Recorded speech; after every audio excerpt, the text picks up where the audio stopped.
The Felicia Show, where extraordinary people say extraordinary things. Heroes who have saved lives. It was dangerous because... A celebration of South African people. Do we pat ourselves on the back enough? And as you say, celebrate our accomplishments. Just jumped him, disarmed him. People who go beyond the call of duty. And I managed to overpower him. Let's raise our heroes and let's not destroy our children's role models. Felicia speaks to those who made a difference to the nation.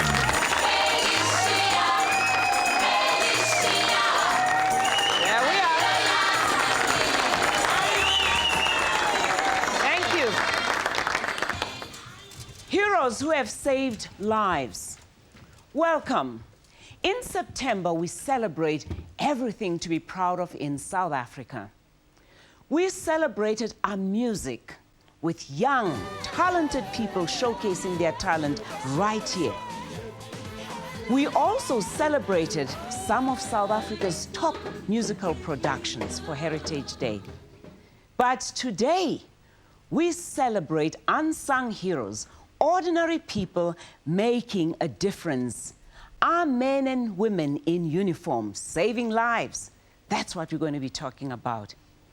A headline in the Star definitely caught my attention. It read, "If you look for good, we'll find it." And we did. We always hear of the bad and ugly stories about our members of the police service.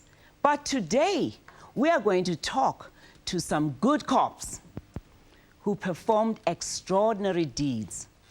Let's meet Police Officer Jacob Motsepe and Officer Ernest Mpulukeng. Without any fire rescue experience, they saved 4 children from a burning shack. Let's hear them. Come and join us. Have a seat there. Hey, man, I love men in uniform. You know that, huh? How you doing? Fine. Have a seat right here. Hey, boy, tell me about the day you went out to save these 4 children. How old were the children? Actually, the other one was 15. The other one was 9, 4, and 1. No fire rescue experience. Yes. Let's start at the beginning, because you got this unbelievable award. And Trish, you're going to tell us a little bit about the award, but tell me about that horrible day again. What happened? On the day of the incident, a certain lady came to us and reported that her husband has locked himself with the kids inside the house. And then he was afraid that he was going to sexually molest the elder one, as he did before. We went to... It's a place where the woman lives. And then when we arrived there, we found the shack still with its lights on.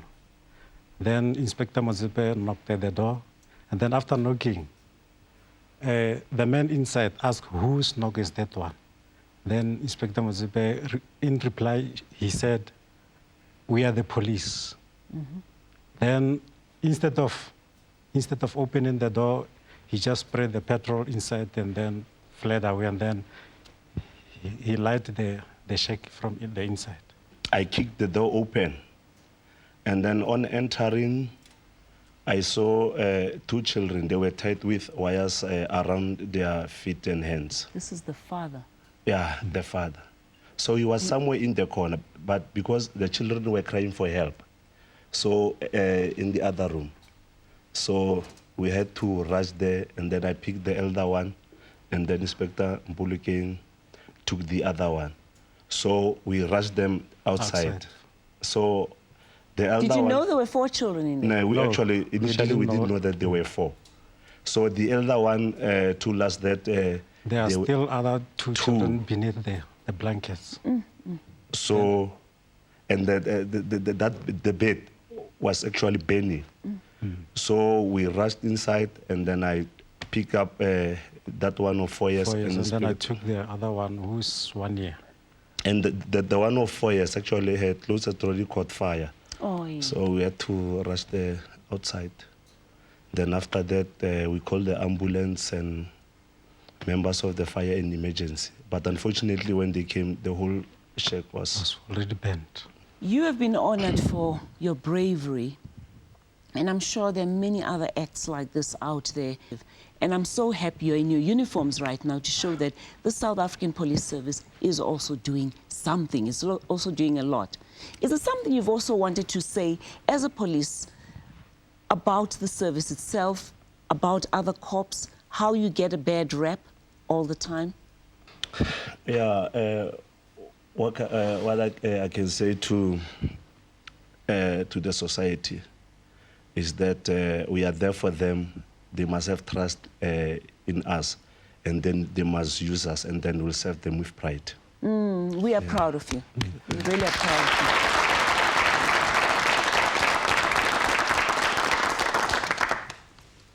Trish, just tell us about the award they got, or is Patrice going to tell us about the award? I think Patrice can. Patrice, Pleasure. Tell us about the award. Felicia, the Emergency Hero Awards were embarked upon by DEBUS purely to recognize heroes in the emergency services. We find that so often you hear the negative side, or the publicity side on the negative side, but at the core of investigating on a project like the Emergency Hero, there is a core of phenomenal people with a lot of dedication, a lot of devotion towards the community that they serve, which is South Africa. So we're talking about the police service, firefighters, paramedics. Ambulance services, sea rescue, all emergency services. And really, the project has taught us the dedication of individuals towards fellow South Africans is unbelievable. And when they did it, obviously, they were not competing for any award at all. Absolutely not. They were nominated outside of their own capacity by members of the public and their peers. And has this motivated you even more? Yeah, Exactly. yeah, truly. That's That's motivated motivated us. What are the negatives of being a policeman? The negative of being a policeman is you just attend some incident without planning first, and then sometimes it's risky. When you leave home, your wife worries about whether you're coming back at night. Actually, they are used to. They know that any time is tea time. Yeah, so I know it is our duty, and then you must do it. What's the worst that has ever happened to you? This incident that we attended, actually, it was dangerous because actually the set man was inside the house. And then he could have done anything with us. Maybe he was having a petrol in this hands, and then could have dozed you. And it was very dark outside. And then we didn't know where is he hiding himself. So really, it was a dangerous situation. Well, thanks again. We really appreciate you for your courage. And honestly and truly, as we said, you have no training whatsoever in fire rescue, and you definitely did a fantastic job. After the break, we meet two brothers who saved a woman and her two children from drowning. Let's just look at ourselves and, as you say, celebrate our accomplishments. Police killings are on the rise. Are you a widow, widower, or relative of a policeman or policewoman killed on duty? Are you a member of the police service who narrowly escaped death? We want to help you. Call us right now on 011 476 8411 or email felicia@iafrica.com. Felicia, where extraordinary people say extraordinary things. You've been shot, you've been paralyzed, at your legs and your hands you won't be able to use. Violent crime. How are we coping? The victims of crime are both white and black, and the perpetrators of crime are both white and black. Your daughter, your fiancée was going to be your wife, your mother. No one can bring those back. I give my life away. What are the answers? September is a month in which we celebrate our country and its people. We are talking to some of our men and women in uniform who have performed extraordinary deeds, saving lives. Let's meet two brothers, Senior Superintendent S.V. Creel and Superintendent C.J. Creel, who have saved a woman and 2 children. You say they were not related in a drowning. Wait a minute, are you brothers and you're in the police service together? That's nepotism, man. Yeah. That's nepotism. But I tell you what, if it's nepotism and it's dedication to the police service, you can bring the whole family as far as I'm concerned. Thank you very much. We'll do that. Tell me about this incident. Okay, Felicia, first of all, we were off duty that day, busy fishing. We belong to a fishing club. And we were busy on the beach, putting our bait onto the hooks, resting a bit. And all of a sudden, one of the police guys, running to us and just shouting, "There are people busy drowning." And we just turned around and ran into the sea, into the direction of the heads bobbing in the water. What happened? I know your brother is not in uniform. I said, "Why aren't you in uniform?" He says, "No, I'm a detective." So, Mr. Detective, tell me, what happened? Sally went first into the water in the direction of the 2 younger girls. I went to the adult lady, and well, fortunately or unfortunately, we missed each other within the waves and tried to allocate the people that was drowning. I went to the lady and tried to pull her from the waves, and at that moment, one felt that the fierceness of the waves and the side washes will definitely be a force to reckon with. I pulled the lady from the water to the shallow water, and some of the bystanders took her to the beach, and also went back to assist Sally with the 2 kids. He brought the first kid up to a more easier place in the sea, easier by means of then he was already around about 50 meters deeper than me in the sea at that point in time. And one could feel that you get tired. With the salt water the as well. salt water, you can't breathe, you swallow the water, you feel the cramps, and you're not going to make it. As easy as that. So you trying to go and save lives, and you're also feeling, my gosh, this might be my day as well. Especially the sea. When there's something happen like that, you don't do it because you think you're a good swimmer or so. It's once you're inside, you realize we've got to do with a force that's something out of the ordinary. Did you also do it because you knew you were a policeman, or you were the police service, and it's an obligation, if nothing else? I don't think we do it because we're police guys. I think we out-train people, and we know we must save lives. I think that was maybe the click behind it. There was some private people standing on the beach as well. But we react, and I think that's a training they've done it. We train to react. You don't think, you just react. So running into the sea, and all of a sudden you're in this side wash, that's something you can't tell to people what it was. But maybe this is the time to really talk about, do we as South Africans really applaud us?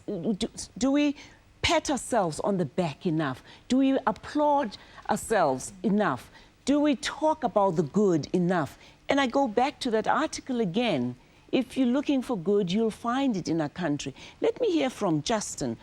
Yeah, Felicia, I think you're absolutely right. We don't celebrate our accomplishments nearly as much as we should. And I think there's a disease in South Africa, a very dangerous, serious disease. And it's not HIV/AIDS, it's not crime. What it is negativity. There is so much of this. We just don't recognize how far we've come. You only have to look back at 1994. I mean, in 1994, people were stockpiling jungle oats in anticipation of the Holocaust.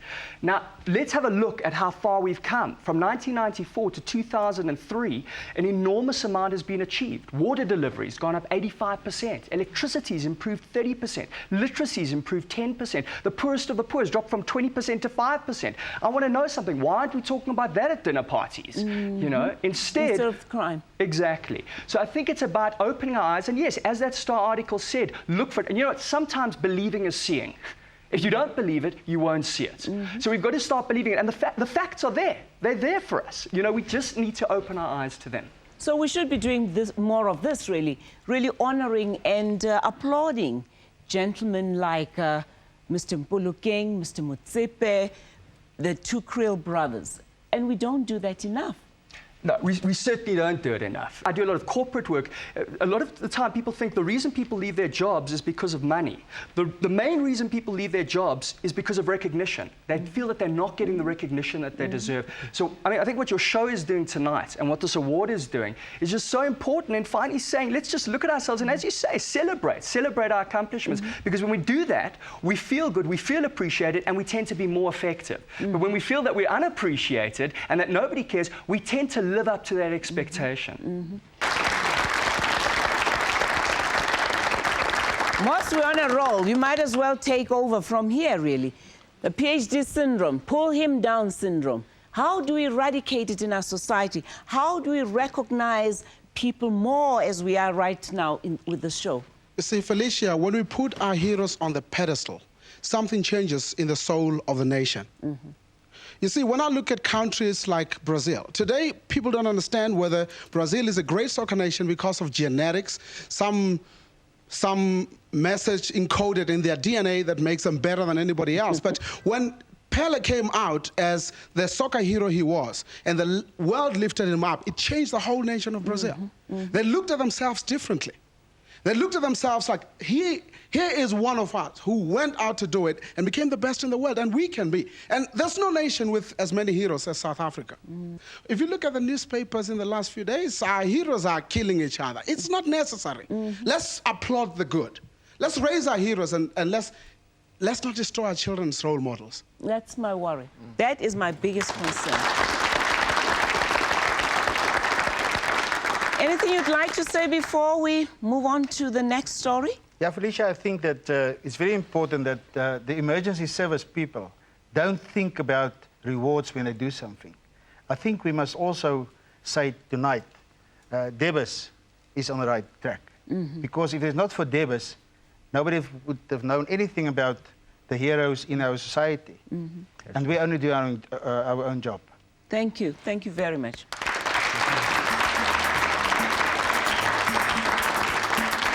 After the break, more stories of bravery from our cops who make us proud to be South African.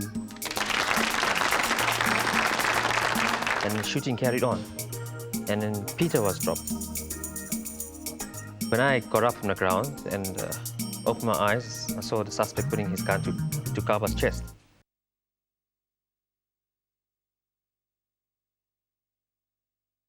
For more information on The Felicia Show and our guests, visit www.feliciaonline.co.za. Stories of courage and bravery.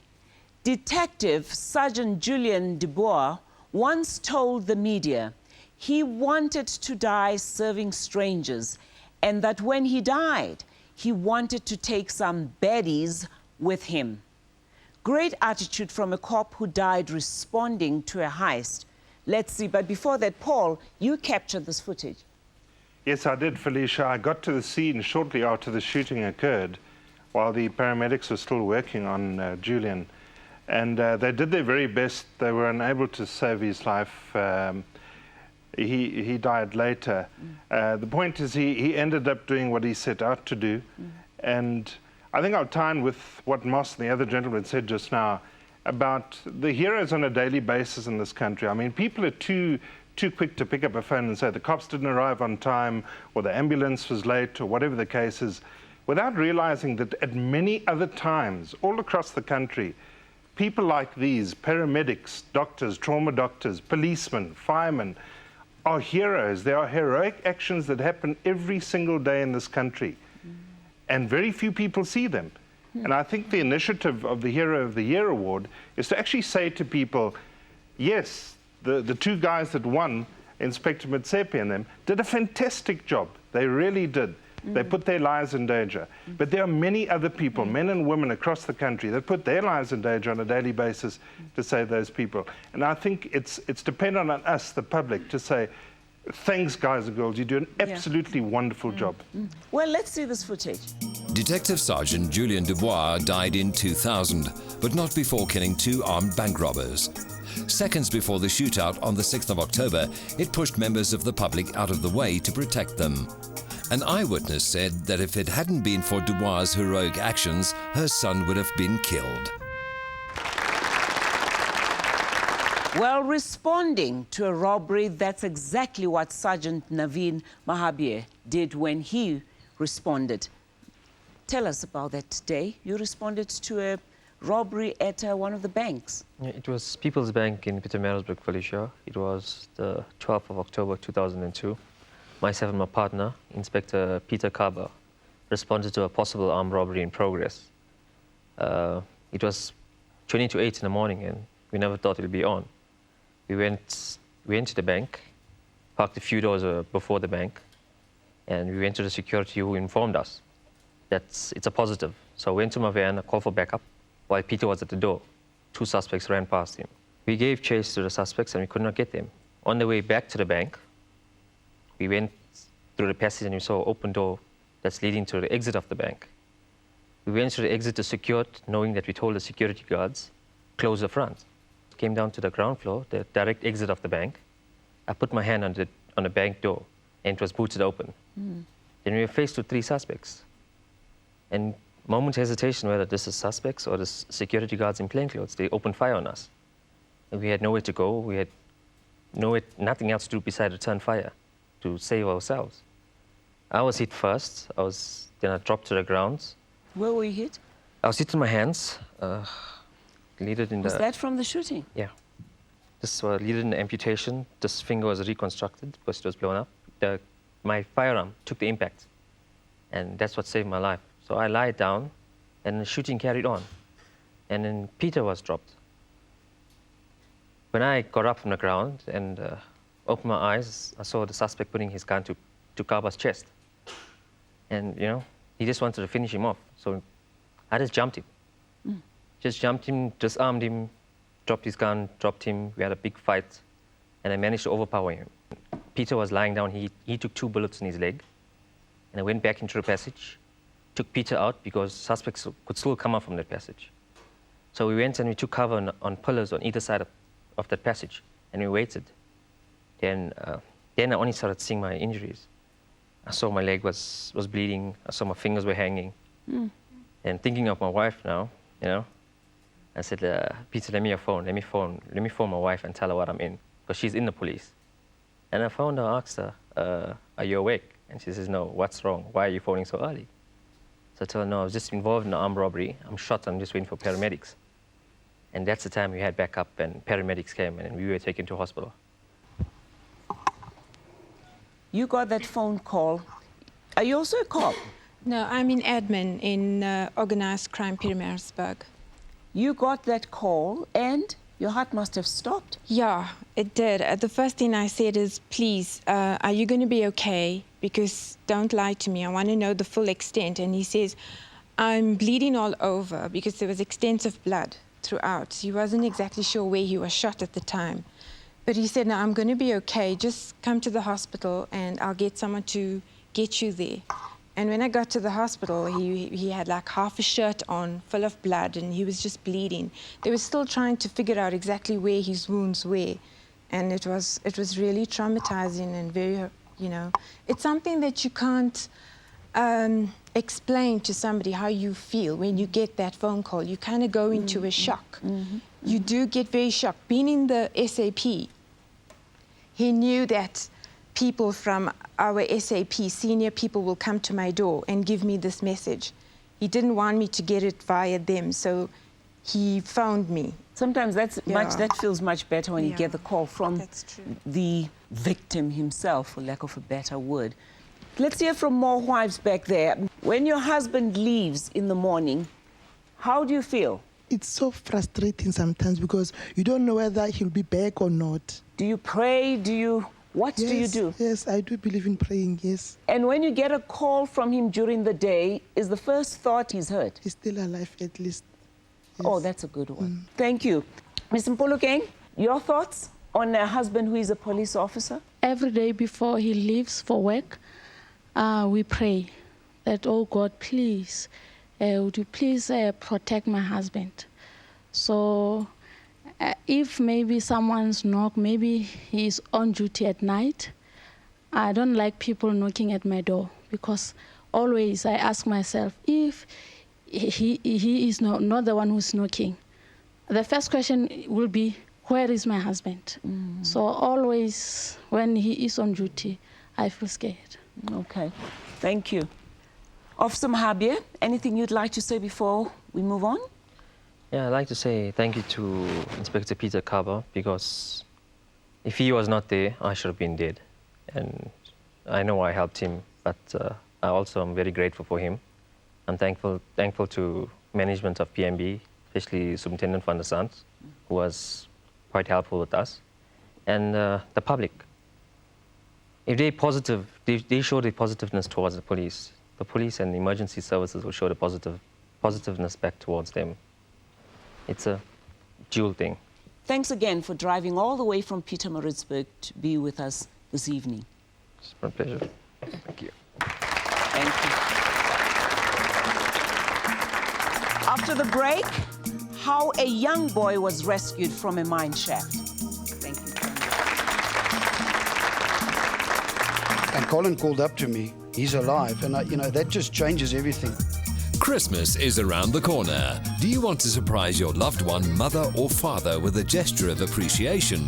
Or are you a company that wants to honor a super employee with a gift? It must be a surprise and a romantic or imaginative gift. Call us now and let us know. We'll put your act of generosity on television. Call 011 476 8411 or email Felicia@iafrica.com. Felicia, where extraordinary people say extraordinary things. On the 11th of October, we'll be recording 2 shows, Police Killings and Anorexia. If you would like to join us in studio, please call 011 476 8411 or email Felicia@iafrica.com. But please call soon because tickets are limited. Brave and unselfish South Africans, that's who we are talking to, men and women who went beyond the call of duty. We're talking here to the South African rescue team to Gujarat in India in 2001. But first, Jacques Duplessis rescued an 8-year-old boy who fell down a 25-meter mine shaft. Let's see. On a Friday afternoon in 1999, 8-year-old Solomon Chauke fell 25 meters down a disused incline mine shaft in Germiston. Rescue specialist Jacques Duplessis, who was one of the team members involved in recovering Solomon, says that if the boy hadn't landed on the ledge where they found him, he may have fallen for hundreds of meters. Jacques, we're going to be talking to the team as a whole, but first, the little 8-year-old boy, that looked like a dangerous rescue. Felicia, it was a difficult one for various reasons. Little Solomon came from one of the squatter camps close by in the afternoon. He then disappeared. We got the call about 11 o'clock at night. His parents found a pair of shoes next to this hole. And with it's an old incline shaft of the mining years in the previous decade, and there's hundreds of them in the East Rand. This one was unfortunately not protected, and obviously Solomon fell down there. And with this type of thing, we got the call, and they said to us, this thing is 600 meters deep. Now, it's to do that type of rescue with ropes, etc., in unstable ground is technical and challenging at best. And I must be honest, we went there with the idea that we're going to do a body search. And as you saw on the footage there, when Colin went down, and I just want to make a correction here, I didn't do the rescue. I was merely part of a team, and this type of thing is purely a team effort where every individual plays a very important role. Mm-hmm. And when Colin, my colleague, went down in that hole, and the hole then made a dogleg after about 5 meters, about a 45-degree dogleg, where it then went down to about 600 meters. Solomon was sitting on that little ledge, and Colin called up to me. He's alive, and that just changes everything totally, because it just brings a matter of urgency to it. You want to get them out there. It's not the unstable ground, etc. And you know, when Colin started coming up again, I just, you know, I grabbed Solomon there and I sort of launched him out of that hole. I was really relieved to get Solomon plus the 2 rescuers out of there. Wow. And that was an amazing feeling. It Wow. really was. That's true. You know, you look at news footage, you read in the newspaper of an earthquake and people buried in huge piles of buildings that have just tumbled down. And that's why I'd like to now talk to you all as the South African team to Gujarat. Can you tell us more about that? You know, for me, it was obviously the first earthquake I'd ever seen. And you sort of prepare your mind to anticipate something devastating. But when you see it, it takes your breath away. We traveled from Ahmedabad airport to Bhuj, the city which was where the epicenter of the earthquake was, in Indian military helicopters. And we flew over town after town after town, which had just basically been reduced to rubble. And it's only once you're there and you see that, and you see the suffering of the people along with that, that you actually realize the extent of such a natural disaster. Let's just go to that footage and just see what really happened before we talk to Stuart. On January the 26th, 2001, the Indian province of Gujarat was rocked by an earthquake that measured 7.7 on the Richter scale, collapsing buildings and killing hundreds. South Africa's delegation of rescue experts regret not getting there earlier. Okay, my role in the whole rescue, like Jacques said quite correctly, was we were a team and we're made up of different services. And although I'm a qualified paramedic, my main objective there was to be a rescue technician. And we were trained, we did a course in Boksburg for a month, and we trained in urban search and rescue, which is to go to specific incidents like this and rescue people, you know, in other countries and crawl in broken down buildings and buildings that we describe as called pancakes, when the buildings fallen on top of one another, and the guys would support the building and actually go and do searches there. You must remember that people want to, even if they can bury or get a finger, they want to have closure on the person. That's true. So that was our main aim, was to, even if it wasn't to actually rescue live victims or live people, it was actually to go and do body recovery, just to help for the families to have closure. I know I always ask this question, the worst, you know, because those memories also live with you forever. They do, but you know, specifically the Indian thing. There's something that really stands out to me. On the periods that we were off, we had people coming to the camp and speaking to us and so on. There was a little boy and a dog, and I've actually got a picture of that, with his little smiling face. And he came to me and he said to him, "Thank you for coming." And he's lost everything. He didn't know where his parents were. That's all he had was his little dog, and he was smiling. That was probably one of the most humbling experiences in my life. And it just puts this whole human spirit into perspective. It was very powerful. And even though none of them could speak English, they all knew the names of our cricket team. Oh. Anyone wants to ask a question? Thanks, Felicia. One observes that the incident in India only took place 2001. That's right. But we're only celebrating our heroes here towards the end of 2003. This only serves to tell you how sluggish we are in appreciating the talent and the positive things that we have in the country. And as the doctor mentioned earlier on, that we have heroes, and heroes and heroines are active daily in our country, but we don't take care of them until, but our media serves to convey the negative things that are happening until, our civil society picks up a message that it's only bad, nothing good is happening in the country. What's the saying? Bad news sells fast.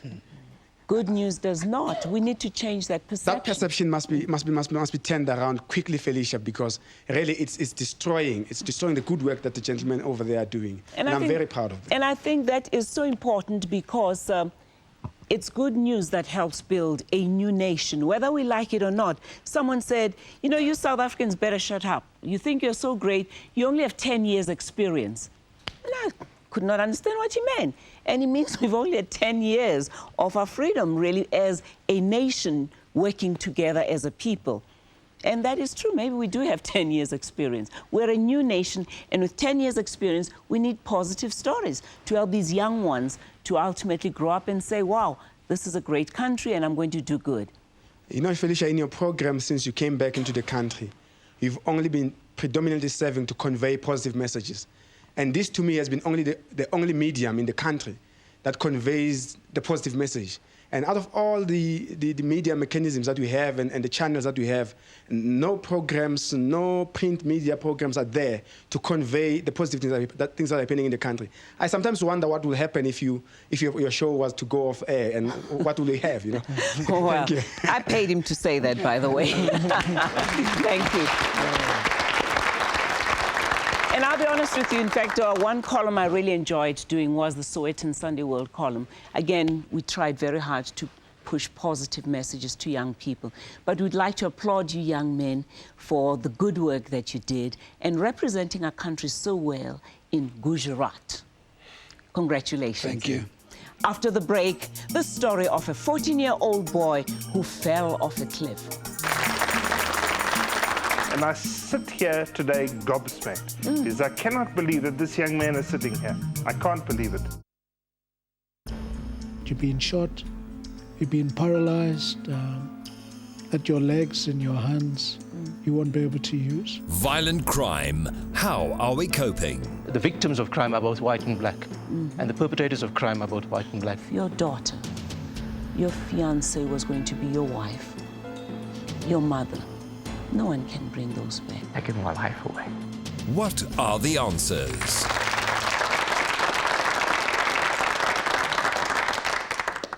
Courageous South Africans, remember the story of 14-year-old Brent who fell off the Northcliffe mountain and was paralyzed from that fall.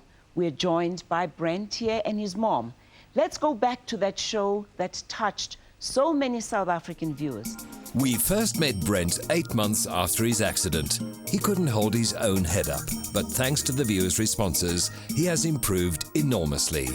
This is Brent's story. Brent flies radio control aeroplanes, and we took him to Northcliffe Hill, and he flew his aeroplane and it crashed, and Brent went down to fetch the aeroplane, and on his way back he slipped and he suffered a head injury. Depressed fracture of the skull on the right-hand side. Let's meet the two gentlemen who rescued him, Mark van Heerden and James Crawford Nutt. Could you kindly join us?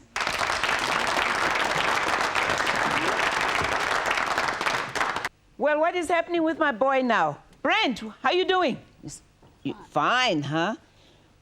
You have all this stuff here, Brent. What is all this? Okay, just here on the side. That. Oh, Brent, are you okay, baby? What is? Let's see. A love letter here. Oh, thanks, Felicia. Love, Brent. Brent, you are really getting good. Yeah. Brent, what are these alphabets here? What's this? Where's your Q? Let me see. That. Q. Where's G? C. And where's P? And you don't have F, the most important one. Oh, there it is. Oh. You're the gentleman who rescued you. Do you want to tell us what happened? He's very excited. I can see he's excited. Can you take us back to that day when you received the call? On the 9th of October 2002, we got a distress call for a patient that's fallen down Northcliffe Yields. Myself and James Crawford Nutt arrived on scene. It took us quite some time. James was liaising at the top, communicating to myself and the control centre, organising all of it from the top, and I had to go down to the bottom. It took me quite some time to get down there with all the equipment. I had 2 crew members with me. And we found Brent down at the bottom of Northcliffe Hill. In fact, we have some of that footage. Am I right, Paul? I can't believe it. You know, we got there, it was very late afternoon. I had the camera out, and I knew that I couldn't get down. It was simply too dangerous, but I heard that the rescuers were down there already, which amazed me. And the next thing that was completely unbelievable is I heard that they were flying in an Air Force helicopter, which they did. So they flew a Puma from, I believe it was 17 Squadron at Waterkloof. And I've got shots, as you'll see on the footage, with this helicopter hovering literally below me. The blades, you could hear the blades chopping away here. And I just thought what incredibly difficult circumstances under which to work. They put their own lives at risk. It was absolutely incredible. And I sit here in awe today of this young gentleman. I followed him to hospital. I got shots of him coming into the trauma room. I've got detailed footage of him going through some of the treatment and rehabilitation, and I sit here today gobsmacked because I cannot believe that this young man is sitting here. I can't believe it. Because it's courage that has in him. It is courage that has in him. Audrey, do you want to say thank you again? What do you want to say, sweetheart? I can't say anything. I'm going to burst into tears. That's fine. These are tears of joy. I know. Okay. Okay. Thank you so much. You can also hack. Come.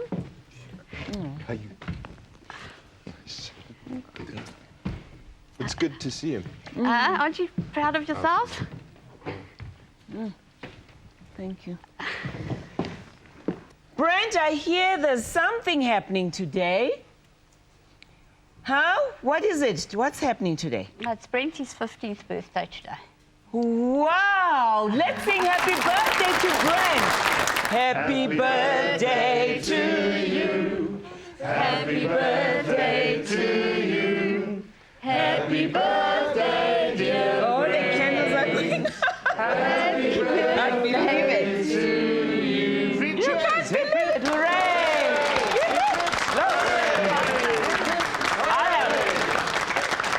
There we are. Brent, happy birthday. Thank you. Thank you. As you can see, we are celebrating the spirit of Ubuntu, a true South African phenomenon. That's one trait I truly hope we never lose, because that's what differentiates us from the rest of the world. Let me just hear some closing motivational words from, let's start off with you, Moss. Felicia, the most powerful people in the world are those people who don't fear death. But when I look at this gentleman over here, their lives are worth it. They have lived their lives. You don't have to live for... Jesus lived for 33 years. Alexander the Great lived for 33 years. Martin Luther King, I think, died... 35, I think. 35 years old. So you can live for one day. If you live like this, you can live for one day. Longevity is overrated. Living life to the fullest is what really matters. Thank you. And that's what we're celebrating. Live your life to your fullest. Justin? Well, Felicia, I think it's incredibly moving to witness the heroism here today. And I think you know better than I do what the Zulus say. Umuntu ngumuntu ngabantu. A person is only a person because of other people. And we see that here today. The heroes here, the gentleman on the one side, and the heroes here is, of course, Brent and Brent's mother and Brent's family, who live and support and are part of his growth and development. So I think heroism, we often see it as an individual thing, but actually, as a nation, we're pretty heroic, you know? And it's also important, I think what we're looking here today is a lot of individual heroic stories, but let's not forget our history as well. Let's not forget that this country has produced 4 Nobel Peace Prize winners: Albert Luthuli, Desmond Tutu, Nelson Mandela, F.W. de Klerk. Let's not forget that Jan Smuts is the person who wrote the preamble to the UN Charter, that Athol Fugard's plays are the 2nd most performed plays in the world after William Shakespeare, that Miriam Makeba is the first African to win an Emmy Award. There's a whole lot of amazing stuff that's going on. And yes, those are all those people out there, but let's also forget that Nelson Mandela, it was him who said, "I'm an ordinary man. I'm an ordinary man who became a leader in extraordinary circumstances." That we look at these people perhaps and we put them up there on a pedestal, not forgetting that, let's not forget that we have that capacity inside ourselves as well. Nelson Mandela tells us that as a child, he was unexceptional. He was slow to learn. He was not particularly skilled. He talks about his best friend who seemed to have everything and he had nothing, introverted, shy. So that tells us that if he could do it, that tells us that if Brent could get where he is, that his mother could do what she is doing, and that these rescue personnel can do what they're doing, we can do it as well. We've got it in us. Thank you. And we'd like to applaud you, really, for the award. And who's going to speak on behalf of this award? Felicia, from the business perspective, it's been very humbling, because we wanted to honor the ordinary, as Justin says, the ordinary men and women out there who do extraordinary things, saving people's lives. And Debus Fleet Management is launching this as a national award annually, and we're actually starting the next award next month. Thanks a million. Really appreciate your time. Thanks again, guys. A hand to the men and women in uniform, to our paramedics and our emergency services men and women.